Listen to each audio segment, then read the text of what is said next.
خش رو قلبی مثل زخمی که درمونش فقط توی انفجارم. تو سکوت دشت برا گرگ بودن مگه افتخارم. مرهم بودی محرم خلوت و راه خلاص از کون دردام. بچه تلخی که تلخید پرندگی جلد خونه رو پرداخت. عشق رخش روم تو مسیر باد و رنج دردش. گفتم مثل کوهم اما کوه یخی ذوبت سرنوشت.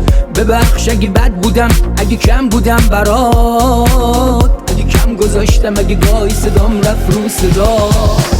مثل یه حفر خالی میشه زخم نبودنت توی سینه. بذار همه بد بگن پشتم بگو حق میشه حقم اینه. حقم اینه، حقم اینه. بگو از اون که توی زندگی از خودش با، اما تو ذهنش از تو یه قهرمون میساخت.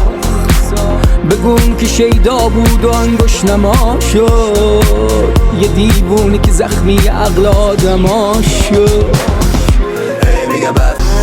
خش رو قلبی مثل زخمی که درمونش فقط توی انفجارم. تو سکوت دشت برا گرگ بودن مگه افتخارم. مرهم بودی محرم خلوت و راه خلاص از کون دردام. بچه تلخی که تلخید پرندگی جلد خونه رو پرداخت. عشق رخش روم تو مسیر باد و رنج دردش. گفتم مثل کوهم اما کوه یخی ذوبت سرنوشت.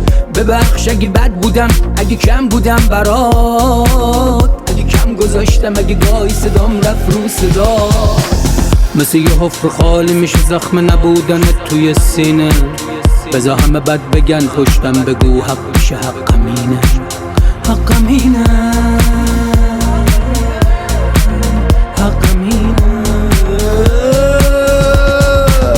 بگو از اون که توی زندگی از خودش با، اما تو ذهنش از تو یه قهرمون میساخت. بگو اون که شیدا بود و انگوش نما شد، یه دیوونه که زخمی عقل آدما شد.